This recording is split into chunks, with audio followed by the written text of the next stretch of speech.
அரசியலுக்காக போராட்ட காலத்துக்கு மக்களை வலிக்கிறாங்க பாரு. அவங்க எல்லாருக்கும் தெரியும் இது. தமிழ் தான் மூத்த மொழி, அதுல இருந்து நம்ம கிளைத்தவர்கள் என்பது.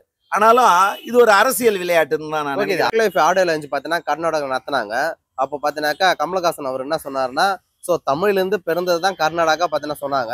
அவர் ஒரு இயல்பா தான் சொன்னாரு, அது எந்த உள்நோக்கமே இல்லை. ஆனா அங்க இருக்கக்கூடிய கர்நாடக மக்கள் பார்த்தீங்கன்னாக்கா மிகப்பெரிய எதிர்ப்பு பார்த்தீங்கன்னா பண்ணிருக்கா. இன்னைக்கு அந்த படமே ரிலீஸ் ஆகுற அளவுக்கு பார்த்தீங்கன்னா கொண்டு வந்துட்டாங்க. ஸோ இதை பத்தி தமிழகத்தில் இருக்கக்கூடிய ஆட்கள் நீங்க என்ன நினைக்கிறீங்க? கமலஹாசன் ஒன்னும் தப்பா சொல்லல. அவர் ஒன்னும் தமிழ் தான் சிறந்த மொழி, கன்னடெல்லாம் மட்டமான மொழி எல்லாம் பேசல. தமிழ்ல இருந்து பிறந்த மொழி அப்படின்ட்டு. பிறந்த மொழி இது மட்டுமே இல்ல, கன்னடம், தெலுங்கு, மலையாளம், துளு, இவங்க வந்து ஒரு திராவிட மொழி குடும்பத்தை சார்ந்தது. இதை நான் சொல்லல, பெரிய பெரிய மொழியியல் வல்லுநர்கள் சொல்லியிருக்காங்க. அதனால இது நிஜம். கன்னடத்துல இருக்கிற அங்க இருக்கிற அந்த அந்த வலதுசாரிகள் ஒரு இதை தூண்டி விடுறாங்க. தமிழகத்திற்கு எதிராக பிஜேபிக்காரவங்க கூட நேரடியாவே சொல்லலாம். அவங்க வந்து தூண்டி விடுறாங்க. இது போல சொல்லிட்டாங்க, ஆஹா ஒண்ணு இப்படி எல்லாம் பேசக்கூடாது. அது இல்லாம அங்க இருக்கிற ஒரு கோர்ட்டு கூட, அந்த கோர்ட்ல இருக்கிற ஒரு ஜட்ஜி கூட அது வந்து மன்னிப்பு கேட்கணும்னு சொல்றாரு. அவரு எவ்வளவு தூரம் படிச்சாரு, என்ன மொழிகள் தெரியும்ன்றது எனக்கு தெரியல.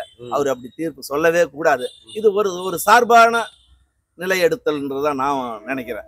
ஏன்னா மொழி நான் சொல்ல மொழிகள் வல்லுநர்கள் உலக அளவுல தமிழ் ஒரு இந்த மொழின்னு சொல்லியிருக்காங்க. ஒரு 6 மொழி தான் உலக அளவுல பேசப்படுற மொழியில ரொம்ப புராதான இலக்கணம் இலக்கியம் எல்லாம் உள்ள ஒரு மொழி. அதுல தமிழும் ஒண்ணு. நாம சந்தோஷப்படணும். இந்த தமிழ்ல இருந்து கன்னடம் பண்ண எப்ப சந்தோஷப்படுற ஒரு விஷயத்த சினிமால இருக்கக்கூடிய நடிகர்களும் சரி, இல்ல அரசியல்வாதிகளும் சரி, யாருமே கமலுக்கு சப்போர்ட் பண்ணாம இருக்காங்க இல்லையா? சோ கமல் அவர்கள் பாத்தீங்கன்னா என் படம் ரிலீஸ் ஆகாம நான் மன்னிப்பு கேட்க மாட்டேன் அப்படின்னு சொல்றாரு. நான் சொன்னது கரெக்ட்னு அவரு உறுதியா இருக்காரு. ஆனா அவருக்கு சப்போர்ட் பண்றமே தமிழகத்துல வேற எந்த ஒரு தலைவர்களுமே எந்த அரசியல் தலைவர்களுமே வரது பண்ணிருக்காங்களா? எல்லா அரசியல் தலைவர்களும் இல்ல இப்பதான் முன்னாடி வந்தாங்க. படம் ரிலீஸ் ஆனதுக்கு அப்புறம் பாத்தீங்கன்னா சர்ச்சைக்கு யாரும் வரல. இப்பதான் அண்ணன் திருமாவளவனே பாத்தீங்கன்னா குரல் கொடுத்துருக்காரு. அண்ணன் சீமான் அவர்கள் குரல் கொடுத்திருந்தாரு. கண்டிப்பா மத்தபடி ஆளும் கட்சியாக இருக்கட்டும், எதிர்கட்சியா இருக்கட்டும், யாருமே பாத்தீங்கன்னா குரல் கொடுக்காம இருக்காங்க. இது ஒரு சிம்பிள் லாஜிக். தமிழ் மொழி வந்து கல் தோன்றி மண் தோன்றா காலத்தை சொல்றதை விட அவங்க சொல்றாங்க ஒரு 2000-2500 வருஷத்துக்கு முன்ன கன்னடம் எங்களுடைய மொழி பெருமைன்ட்டு.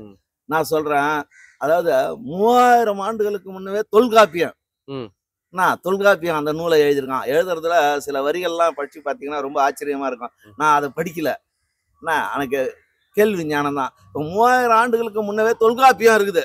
அப்ப நீங்க அதுவே வச்சு தெரிஞ்சுக்கலாம். இது உண்மையாவே எல்லாருக்கும் தெரியும். எங்க கர்நாடகத்துல இது போல அரசியலுக்காக போராட்ட காலத்துக்கு மக்களை வலிக்கிறாங்க பாரு. அவங்க எல்லாருக்கும் தெரியும் இது. தமிழ் தான் மூத்த மொழி, அதுல இருந்து நம்ம கிளைத்தவர்கள் என்பது. ஆனாலும் இது ஒரு அரசியல் விளையாட்டுன்னு தான் நான் நினைக்கிறேன். அரசியல் விளையாட்டா இருந்தாலும் கர்நாடகாவில் ஒரு பிரச்சனைனாக்கா கர்நாடகோட மக்கள் அனைவரும் ஒண்ணு சேர்றாங்க. ஜாதியா இருக்கட்டும், மதமா பொதுவாவே கர்நாடக மக்கள் எல்லாரும் ஒன்னா சேர்றாங்க. ஆனா தமிழகத்துல மட்டும் ஏன் இப்படி இருக்கு? தமிழக மக்கள் ரொம்ப சீர்தூக்கி பார்க்கிறவங்க. கடந்த காலத்தை பத்தியும் யோசிச்சுட்டு தான் அவங்க இது பண்ணுவாங்க. அதே போல அவங்க வந்து பெருசா ஒரு ஸ்ட்ரகிள்க்கு எல்லாம் போக மாட்டாங்க. தமிழ்நாட்டு மக்கள் எப்பயுமே அப்படிதான். எவ்வளவு பெரிய இது நடந்தாலும் நிதானமான ஒரு இது. ஏன்னா நிஜங்கள் எப்பவுமே அப்படிதான் இருக்கும். பொய்கள் கொஞ்சம் குதிக்கும்.